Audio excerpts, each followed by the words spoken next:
Today, we're digging into the incredible story of how Black folk heroes evolved. And this isn't just about fun characters and old tales. No, this is a story about cultural survival, about how a people forged their identity and their heroes as an act of resistance. So, here's how we're going to break it down. We'll start by challenging our own ideas of what a hero even is. Then, we'll track these amazing figures through American history. You're going to see how each one was a direct and absolutely necessary response to the world they lived in. To really get this story, we've got to start by letting go of a huge misconception, the idea that there's just one way, one single model for what a hero looks like. I mean, think about it. Is a hero always about physical strength, about winning some epic battle through brute force? Or could heroism be something else entirely? Something defined by a totally different set of values? Well, in the dominant Western tradition, heroes are often built around these warlike values, right? It's all about physical conflict and what one person can achieve.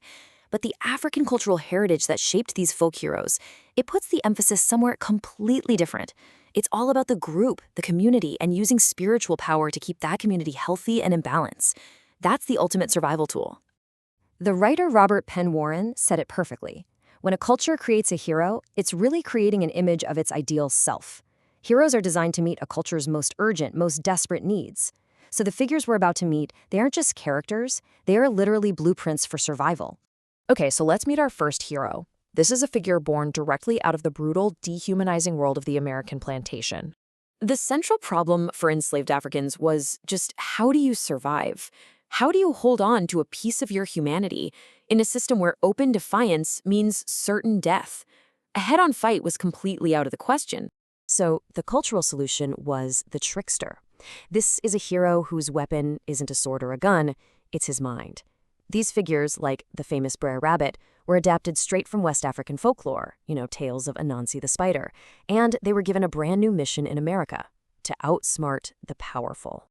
You see it in countless stories. The small, seemingly helpless Br'er Rabbit uses his wits to get one over on bigger, stronger predators like Br'er Wolf. And the parallel was crystal clear to everyone hearing that story. It was a symbolic victory over the slave master, a way to get resources, and, just as importantly, to celebrate intelligence in a system that tried to deny you had any. And this is where the trickster's evolution gets really interesting.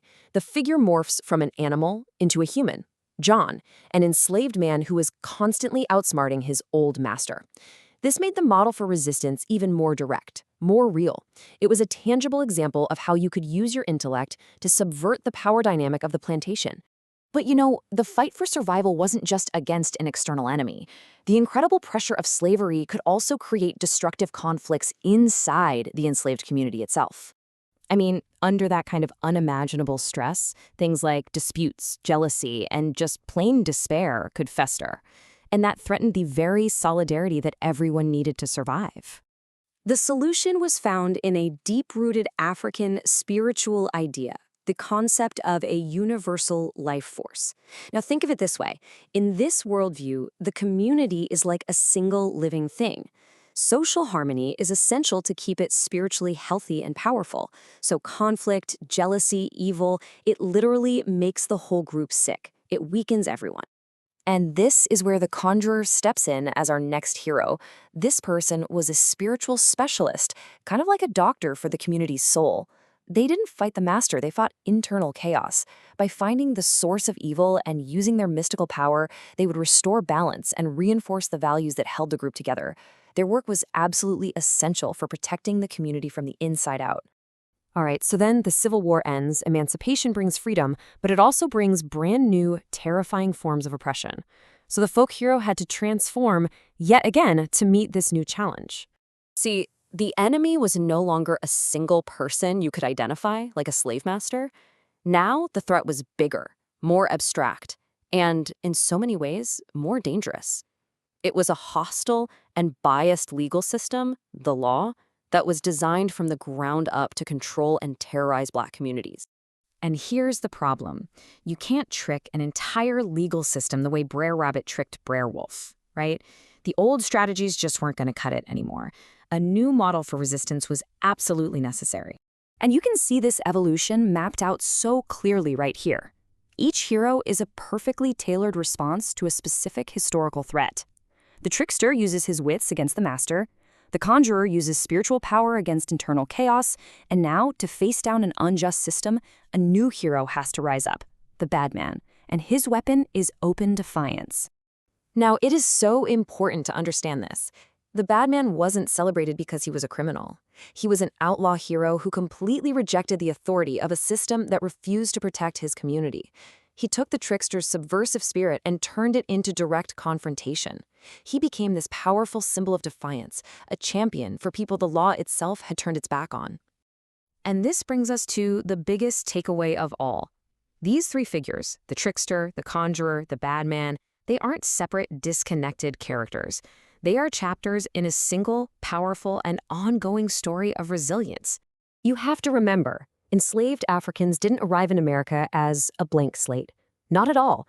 They carried with them what we can call a deep cultural reservoir, the shared foundation of West African values about community, spirituality, and survival. It was from this very wellspring that they pulled the tools to forge each new hero they needed. This entire evolution is a story of sheer cultural genius. It's about a people who, facing utter annihilation, simply refused to be erased. Instead, they repeatedly reached back into their own heritage, transforming ancient traditions into new tools for psychological and physical survival in a hostile new world. So the question this leaves us with isn't just about the past. It's really about the present. I mean, think about the anti-heroes in modern movies, the strategic disruptors in protest movements, or the clever lyricists in hip-hop who outwit the system. Where do you see the echoes of the clever trickster, the spiritually centered conjurer, and the Badman today? Because their story, well, it's far from over.